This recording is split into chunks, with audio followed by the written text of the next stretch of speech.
Penyebab kematian Brigadir J ini masih jadi teka-teki. Ada apa ya sebenarnya? Sebenarnya nggak hanya itu aja sih. Ada beberapa peristiwa besar lain yang juga sebelumnya terjadi di Kepolisian Republik Indonesia. Sebut saja kasus Cicak versus Buaya yang melibatkan Polri dengan beberapa lembaga penegak hukum lain. Bahkan kasusnya ini terbit sampai 3 jilid. Yuk kita kupas kegaduhan apa aja yang terjadi di tubuh institusi Kepolisian Republik Indonesia di Lensa Berita kali ini.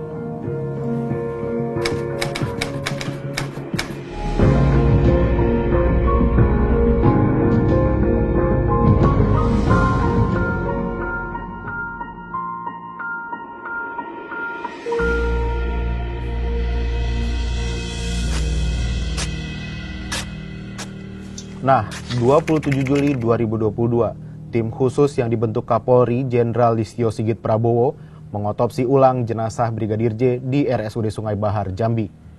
Tim gabungan forensik mengidentifikasi sejumlah luka pada jenazah Nofriansah Yosua Huta Barat alias Brigadir J. Sampel luka juga telah diambil untuk diuji mikroskopik pada Laboratorium Patologi Anatomi RSCM. Pemeriksaan mikroskopis ini nantinya menentukan jenis kekerasan dan efek yang ditimbulkan akibat kekerasan. Terkait kendala saat proses otopsi ulang, Ketua Tim Forensik Otopsi Ulang Ade Firmansyah sudah menduga sebelumnya karena jenazah sudah terkena formalin dan mengalami derajat pembusukan. Untuk cerita selengkapnya mengenai kematian Brigadir J ada di Lensa Berita episode berikutnya. Nah, itu baru salah satu contoh kasus yang melibatkan anggota kepolisian. Coba kita lihat yang lain ya, ada kasus apa aja kira-kira.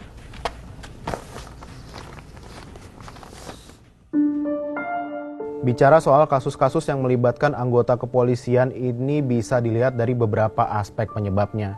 Apakah itu terkait skandal, kepentingan politik, sampai urusan bisnis. Coba kita lihat ada beberapa kasus yang melibatkan anggota kepolisian terkait skandal. Kita bawa memori kita ke beberapa tahun yang lalu.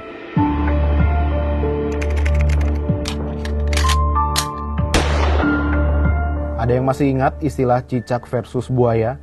Istilah yang cukup populer kira-kira 13 tahun yang lalu. Ya, tepatnya pada Juli 2009. Berawal dari isi penyadapan KPK terhadap Kabareskrim Mabes Polri kala itu Komjen Susno Duaji yang dituduh terlibat pencairan dana Budi Sampurna dalam kasus Bank Senturi. Susno sendiri yang pertama kali menelurkan istilah Cicak versus Buaya. Ia menganalogikan KPK sebagai cicak dan Polri sebagai buaya. Saat itu sudah ada sejumlah kasus yang mencuat dan melibatkan KPK dengan Polri. Salah satunya penembakan Nasruddin Zulkarnain sepulang dari lapangan golf. Ketua KPK saat itu Antasari Azhar dijadikan tersangka. Dari balik jeruji, Antasari membuat pernyataan yang menggegerkan publik. Ia membongkar rekaman pertemuannya dengan Direktur PT Masaro Anggoro Wijoyo. Saat itu ia menyebut ada 2 pimpinan di KPK yang menerima suap sebesar 6 miliar rupiah dari Anggoro. Nah, Anggoro sendiri adalah tersangka dalam kasus suap yang melibatkan Departemen Kehutanan. Puncak perseteruan KPK dengan Polri ini terjadi ketika Bareskrim Polri menahan 2 wakil ketua KPK, Bibit Samatrianto dan Chandra Hamzah. 2 pekan setelah Bibit dan Chandra ditahan, Presiden SBY memberikan pernyataan dan menyoroti permasalahan di ketiga lembaga penegak hukum kala itu, Polri, KPK, dan Kejaksaan Agung. SBY membentuk tim bernama Tim 8 di bawah pimpinan Adnan Buyung Nasution. Tim ini mendesak Polri untuk menonaktifkan Susno Duaji. 5 November 2009, Susno mundur dari jabatannya sebagai Kabareskrim Mabes Polri. Namun Kapolri saat itu, Bambang Hendarso Danuri, tidak menanggapi pengunduran diri Susno. Ia justru mencopot Susno dari jabatannya dan menggantikannya dengan Ito Sumardi. Susno kemudian dijadikan tersangka atas kasus pencemaran nama baik institusi Polri setelah ia membeberkan adanya dugaan maklar kasus di tubuh Polri. Nah, itu baru jilid 1. Masih ada 2 jilid lagi terkait Cicak versus Buaya ini. Oke, kita coba masuk ke jilid 2 ya.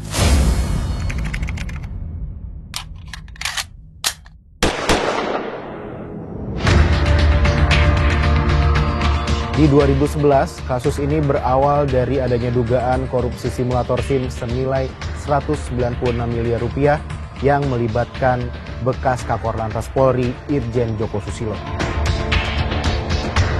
Ia kemudian ditetapkan sebagai tersangka pada 27 Juli 2012.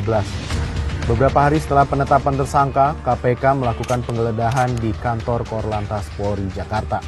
Dalam penggeledahan tersebut, KPK sempat dipersulit.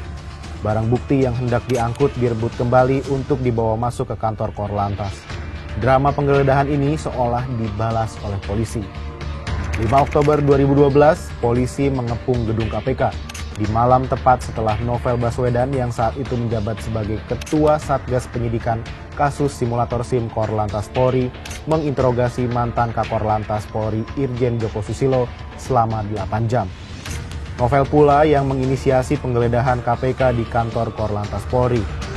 Tuntutan polisi kepada KPK hanya satu, serahkan Novel Baswedan untuk diproses hukum terkait kasus yang menjeratnya pada 2004, saat ia masih menjabat sebagai Kasat Reskrim Polres Bengkulu. Novel dijadikan tersangka oleh Polres Bengkulu karena diduga melakukan penganiayaan berat hingga menyebabkan tewasnya pencuri sarang burung walet. Tudingan ini pun telah dibantah Novel. Nah, gimana jilid 2-nya? Udah mulai rumit kan? Coba kita lanjut aja ya ke jilid 3.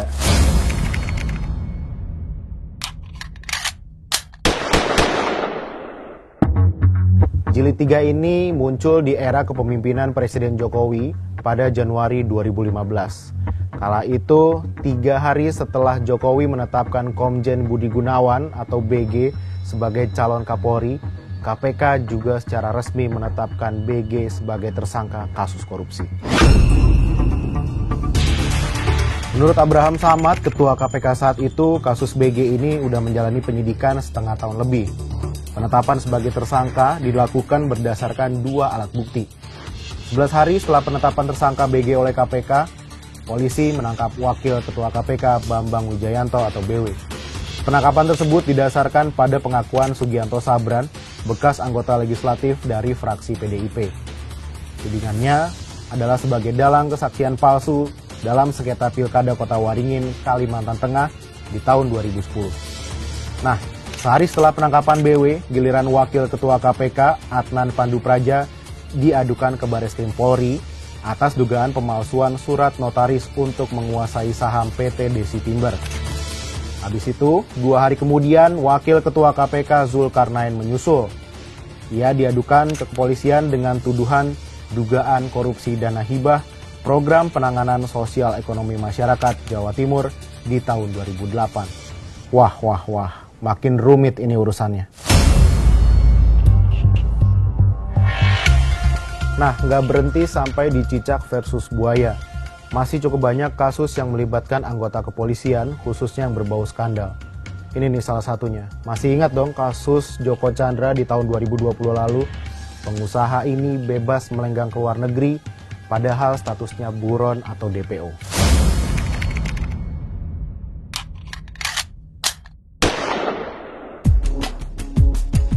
Nah, kasus hilangnya Red Notice Joko Chandra ini menyeret Kepala Divisi Hubungan Internasional Polri, Irjen Napoleon Bonaparte, Karo Korwas PPNS Bareskrim Polri, Brigjen Prastio Utomo, dan Sekretaris NCB Interpol Indonesia, Brigjen Nugroho Slamet Wibowo.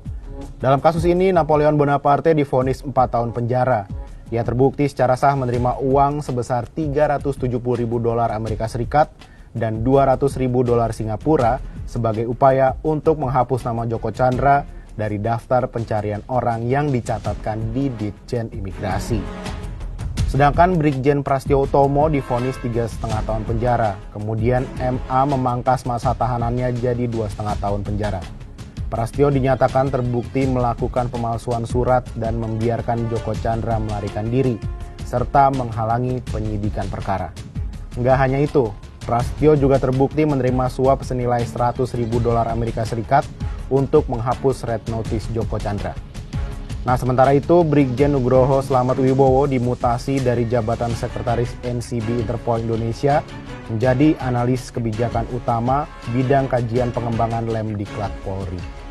Ia terbukti menyurati Ditjen Imigrasi mengenai telah kadaluarsanya Red Notice Joko Chandra dari basis data Interpol. Inilah yang kemudian pihak imigrasi menghapus nama Joko Chandra dari sistem perlintasan.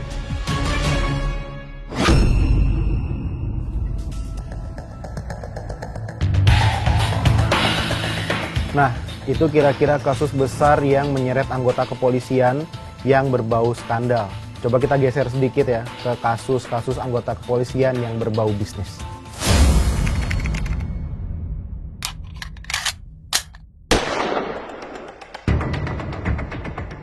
4 Mei 2022, Ditreskrimsus Polda Kalimantan Utara menangkap anggota Polairut Polda Kaltara Bribtu HSB di ruang terminal keberangkatan Bandara Juanda Tarakan. Bribtu HSB ini ditangkap karena tersandung kasus kepemilikan tambang emas ilegal di Desa Sekatak Buji, Kecamatan Sekatak, Kabupaten Bulungan, Kalimantan Utara. Nggak berhenti sampai di situ, berdasarkan hasil pengembangan, Crazy Rich ini juga terlibat kepemilikan bisnis ilegal lain seperti penjualan baju bekas dan narkoba.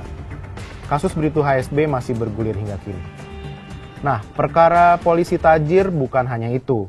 Mundur ke 2013, Aibtu Labora Sitorus cukup menyita perhatian publik karena punya rekening sebesar 1,5 triliun rupiah. Dalam proses penyelidikan, Labora ternyata terlibat dalam kegiatan penimbunan BBM dan illegal logging. Ketua Majelis Hakim Kasasi Artijo Alkostar memperberat hukuman bagi Labora jadi 15 tahun penjara dan denda 5 miliar rupiah. Labora ini memang sepertinya tipe polisi nakal ya. 17 Maret 2014 saat menjalani hukuman di LP Sorong, Labora minta izin berobat ke Rumah Sakit Angkatan Laut Sorong. Tapi sejak saat itu ia tidak pernah kembali ke penjara. Sampai 2015, Labora masih menghirup udara bebas. Upaya menjebloskan Labora kembali ke penjara baru bisa dilakukan pada 2016. Bahkan, saat hendak dieksekusi pindah dari LP Sorong ke LP Cipinang, Labora sempat kabur, namun akhirnya menyerah dan ditempatkan di sel khusus di LP Cipinang, Jakarta. Setahun menghirup udara bebas. Kok bisa? Gimana ya pengawasannya? Nggak mungkin dia sendirian dong. Siapa aja yang kira-kira terlibat?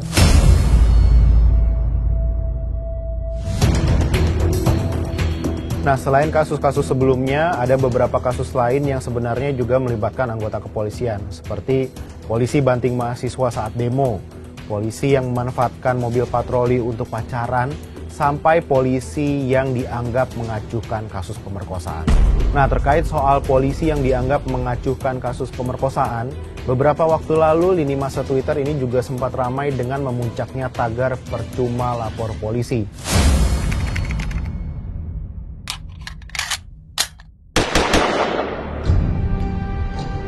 Berawal dari adanya laporan ke polisi terkait pemerkosaan 3 anak perempuan yang dilakukan oleh ayah kandungnya di Luwu Timur, Sulawesi Selatan. Namun, kasus ini seolah dihentikan dan ditutup.